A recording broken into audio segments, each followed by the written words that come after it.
এই যে আমার হাতে দেখুন দুটো পেয়ারা। কোন পেয়ারাটা?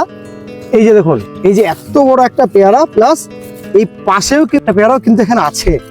তো চলুন এবার এই পেয়ারা নিয়ে একটু আলোচনা করব যে এই এত সুন্দর পেয়ারা যে এটাও কি সম্ভব? তাই এই পেয়ারাই প্রতি এই নিয়তই আমি ভাঙছি। এই পেয়ারাই বাজারে দিচ্ছে এই সাইজের। এটা তো মোটামুটি ওয়েট 500 প্লাস হবে। হ্যাঁ, 500 উপরে, 600-700 পেয়ারা আছে এটা। তাহলে আপনার এই যে পেয়ারা যেটা ফলেছে, অবশ্যই আপনি জাতটা অরিজিনাল পেয়েছেন বলেই তো এটা অরিজিনাল জাতি পেয়েছি।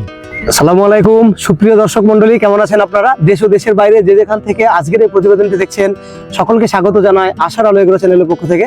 আপনারা তো জানেন আশার আলো এগ্রো চ্যানেল সর্বদা সবুজের সাথে, সেই সঙ্গে কৃষকের পাশে। এই যে দেখছেন আমার হাতে যেটা আছে, এটা হচ্ছে গোল্ডেন 8 পেয়ারা। তো এই পেয়ারাটা আপনারা দেখে বুঝতে পারছেন মোটামুটি 500 গ্রাম প্লাস ওয়েট হবে।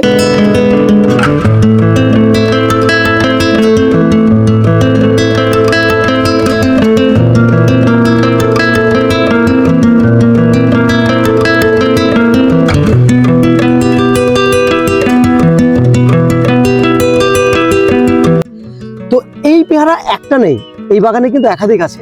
তো ভিডিওটি স্কিপ না করে সম্পূর্ণ দেখার চেষ্টা করবেন। এই যে ফল উনি নিয়ে এসেছেন, কিভাবে কি নিয়ে এসেছেন, তার যত্ন পরিচর্যা কি, বাগানের বয়স কত, আর উনি এই যে ফলনটা আপনারা দেখছেন এই জাতটা অরিজিনাল পেয়েছেন কিনা, সম্পূর্ণ বিষয় নিয়ে আজকের ভিডিওতে আলোচনা করব। ভিডিওটি স্কিপ না করে সম্পূর্ণ দেখার চেষ্টা করবেন। তো আসুন, এত সুন্দর কর্মকাণ্ড যিনি করেছেন তার সঙ্গে অবশ্যই আপনাদের পরিচয় করাবো। আসসালামু আলাইকুম কাকা। ওয়ালাইকুম আসসালাম। তো আপনি কেমন আছেন বলুন? ভালো আছি, কোনো অসুবিধা নেই। তো আমাদের অডিয়েন্সের উদ্দেশ্যে আপনার নামটা বলুন, আর আমরা প্রেজেন্ট কোন লোকেশনে ভিডিওটি করছি। আমার নাম শহীদুল মুজি, গ্রাম অম্বিকানগর, থানা দেগঙ্গা, আর পোস্ট অফিস দেওয়ালায়, এই উত্তর 24 পরগনার মধ্যেই আমার। আচ্ছা, তাহলে আমরা উত্তর 24 পরগনাতে আছি। তো আমরা আজকে যে পেয়ারাটা দেখাতে চলেছি, যদিও আমরা একাধিকবার বলেছি, তাহলেও আপনার মুখ থেকে আরেকবার জানতে চাচ্ছি যে এই জাতটার নাম কি? এই জাতটা হচ্ছে গোল্ডেন 8। আচ্ছা, তো এই গোল্ডেন 8 যে আপনি চাষ করেছেন, তার আগে আপনি এই জমিতে কি চাষ করতেন? তার আগে এই জমিতে ছিল পটল, ছিল এর আগে গোল্ডেন 8 এর আগে। আপনি পটল থেকে হঠাৎ করে আপনার মাথায় গোল্ডেন 8 চাষ করবো, এই চিন্তা ভাবনাটা কিভাবে কি আসলো? চিন্তা করলাম সবজি তো চলছে, কিন্তু ফলের বাজারটা দেখলাম ফলের ডিমান্ড ভালো, এখন ফল চাষ করলে সুবিধাটা ভালো হয়। তার জন্য যোগাযোগ করলাম ওসমান ভাইয়ের সঙ্গে, করে এই ফলটা চাষ করলাম। ওসমান ভাই, তার মানে আপনি দফাদার এগ্রো ফার্মের ওসমান ভাইয়ের কথা বলছেন? হ্যাঁ, ওসমান ভাইয়ের। ও আচ্ছা, তো আপনি কি চারা ওনার কাছ থেকে নিয়েছেন? হ্যাঁ, ওসমান ভাইয়ের কাছ থেকে চারা নেওয়া হয়। তো চারা নিয়ে আপনি কতটা খুশি? চারা নিয়ে খুশি, যথেষ্ট খুশি। মানে ফলনটা দেখে আপনার কতটা কি ভালো ফলন? লাগছে? খুব, চারা নিয়ে ফলন যথেষ্টই হচ্ছে প্রথম বছর, যেহেতু গাছের বয়স এই 9 মাস থেকে 10 মাস, মাত্র 10 মাস, 10 মাসে গাছ এত পর্যন্ত হয়েছে। এই ফল হচ্ছে, দেখা যাচ্ছে ভবিষ্যতে আরো ভালো হবে। আচ্ছা, তো এই যে গাছটা আপনি লাগিয়েছেন, সর্বপ্রথম যখন লাগিয়েছিলেন এটা কিভাবে কি প্রস্তুত করেছিলেন? মাটিটা প্রস্তুত করা কিছুই ছিল না আমাদের। পরে পটলের জমি ছিল, পটল চাষ হচ্ছিল। এই পটলের ড্রেনের সাইডে একটা করে গাছ লাগিয়ে দেওয়া হয়েছিল। আপনি গাছটা কি 6 বাই 6 লাগিয়েছেন? 6 ফুট বাই 6 ফুট? হ্যাঁ, 6 ফুট বাই 6 ফুট। সেক্ষেত্রে তো 400 চারা লাগিয়েছেন বিঘা প্রতি নাকি? হ্যাঁ, বিঘা প্রতি 400। আপনার এই যে প্লটটা আমরা দেখাচ্ছি, এটা কতটা এরিয়া? এটা আছে 9 কাঠা, মানে 9 কাঠা জমি আছে এটা। 9 কাঠা। আর পিছনে আছে আর একটা জমিতে আছে, ওটা 7 কাঠা। ও মানে এটা প্লাস আমার পিছনে একটা প্লট আছে, তাই তো? প্লট একটা আছে 7 কাঠা, দুটো আছে। আচ্ছা, দুটো 16 কাঠা নিয়ে এখানে আপনি চাষ করছেন, তাই তো? তাহলে এখন দফাদার এগ্রো ফার্মের যিনি কর্ণধার আছেন, ওসমান দফাদার ভাই সাহেব, তো উনি আপনাকে কতটা কিভাবে কি হেল্প করছেন? উনি কি চাষটা সম্বন্ধে আপনাকে যত্ন পরিচর্যা সমস্ত কিছু বলে দেন, না অন্যান্য নার্সারি ম্যানের মতো হয়তো চারা বিক্রি করলো ব্যাস, খবর নেই? কেমন কিভাবে করছেন? আমরা এই গাছ লাগানোর পর থেকে প্রায় প্রতিনিয়তই ফোন করা হয় ওসমান ভাইয়ের সঙ্গে। এই নানা রকম সমস্যা, ফলটা কেন একটু লাল হচ্ছে, কেন ছিট দাগ হচ্ছে, হ্যাঁ, ডাঁটাটা কেন সাদা হচ্ছে, এর জন্য আমরা ফোন করে থাকি। ফোন করলে উনি সবকিছু পরামর্শ দিয়ে থাকেন, কখন কি করতে হবে সেটা আমাদের বলছে। যেহেতু আমরা নতুন চাষি, প্রথম বছর করেছি, তার কাছ থেকে সবকিছু সাহায্য পাই। আচ্ছা, তাহলে 1 বছরের অভিজ্ঞতা, আপনার এই চাষটা ভবিষ্যতে কেমন মানে হতে পারে আপনার মনে হচ্ছে? মনে হচ্ছে 1 বছরে, এই তো প্রথম বছর, যা হচ্ছে যে দ্বিতীয় বছরে মনে হচ্ছে এর থেকে খুব ভালো হবে। মানে এখন কত দাম পাচ্ছেন? 250 টাকা পাল্লা দিচ্ছে, মানে 50 টাকা কেজি পাচ্ছি। আর কতদিন পর থেকে গাছে ফলন নিয়েছে? ফলন নিয়েছি আমি প্রায় 7 মাস পরের থেকে। 7 মাস পর থেকে? 7 মাস পরে ফল ছাড়া শুরু করেছি।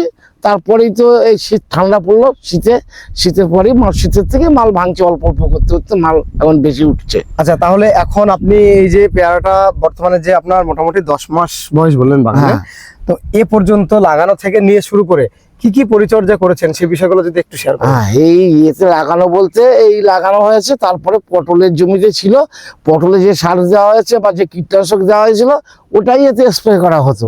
তারপরে যখন পটল ভেঙে দিয়ে এটাকে তৈরি করা হলো তখন এনপিকে দিয়ে গোড়া বেঁধে দিলাম, আচ্ছা, দিয়ে রেখে দিলাম। তারপরে এই অ্যামিস্টান টপ, অ্যামিস্টার টপ দিয়ে অ্যামিস্টান টপ স্প্রে করি। আর মাঝে মধ্যে খোলা পচা রোগ লাগলে এই ডাঁটা সাদা হয়ে গেলে মানে এই ডাঁটা এই যে ডাঁটাগুলোর কথা বলছেন, হ্যাঁ এই ডাঁটাগুলো একটু আচ্ছা। পচা পচা ভাব হয়ে যায়, হ্যাঁ আচ্ছা, আচ্ছা, আচ্ছা, আচ্ছা। তখন বান স্প্রে করি। এই বান স্প্রে করি। আর এমনি ছত্রাকনাশক যে কোনো পয়জেন বা ছত্রাকনাশকের টাটার ওই মাস্টার বলেন, আচ্ছা, আচ্ছা। বলেন মানে যে কোনো কি স্টার্টারে করলেই মানে ছত্রাকনাশক স্প্রে করতে হয় 15 দিনে একদিন। আর কীটনাশক দিতে হয় বিষ তেল, যেগুলো বিষ তেল আমি খুব ভালো কাজ করে ওই কাকা আচ্ছা, আচ্ছা, কাকা তেল দিলে যে কুচো পোকাটা লাগে আচ্ছা। পাতার গায়ে, আচ্ছা, আচ্ছা। কাকা তেল দিলে খুব ভালো কাজ করে। আর এমনি ওই এনপিকে সার দিয়ে মানে কি আপনি অনেকে বলছে যে জৈব ভাবে, হ্যাঁ জৈব, আপনি জৈব না আমি জৈব ব্যবহার করিনি। এমনি আমার বাড়িতে গরু আছে, গরু গোবর সার একবার সারা জমিতে গোবর সার ছড়িয়ে দিয়েছি এই 8 মাসের মধ্যে। তো আচ্ছা, সেই না এবার কিন্তু আপনি গাছটাকে তৈরি করে নিয়েছেন, এবার কিন্তু আস্তে আস্তে আপনাকে কিন্তু জৈব দিকে আগাতে হবে। হ্যাঁ এবার আমার যখন জৈব দিলে আপনার ফলটা আরো ভালো হবে, প্লাস গাছের চেহারাও দেখবেন আরো ভালো হবে। ঠিক আছে, জৈব দেওয়া হবে। জৈব সাইজ কেমন আসছে পেয়ারা? গড় পেয়ারা সাইজ আসছে 400 450, আর 2-1টা পেয়ারা তো খুব বড় হয়ে যাচ্ছে 800 900 800-900 পর্যন্ত হচ্ছে আপনার? আমার 900 পর্যন্ত পেয়ারা আছে, 900 তাই? পর্যন্ত। তবে এই বছরে দ্বিতীয় বছরে পেয়ারা সাইজটা ওইটা হবে না, আচ্ছা, এখন 400-500 করে পেয়ারা এসে যাবে। আচ্ছা, এবং একটা গাছে যখন প্রচুর ফলন ধরবে তখন 400-500 আসবে, কিন্তু যখন ছোট গাছে অল্প পেয়ারা ধরেছে না, একটা 800-900 ওজন হয়ে গেছে। আচ্ছা, আপনার হাতে এই যে ডালটা আমি দেখছি, এখানে তো অজস্র ফুল, তো এখানে একটা কাটিং এর তো একটা বিষয় থেকে যায় গোল্ডেন এইট পেয়ারা মানে। হ্যাঁ, তো এইখানে যে ডালটা আপনি আছে, যে ডালটা আপনি ধরে আছেন, এইটা প্রুনিংটা কিভাবে কি করবেন? এই যে ডালটা আছে, এই যে ফুল ফুটছে 3টে করে, কিন্তু আমি মিডিলের ফুলটা কেটে দেবো।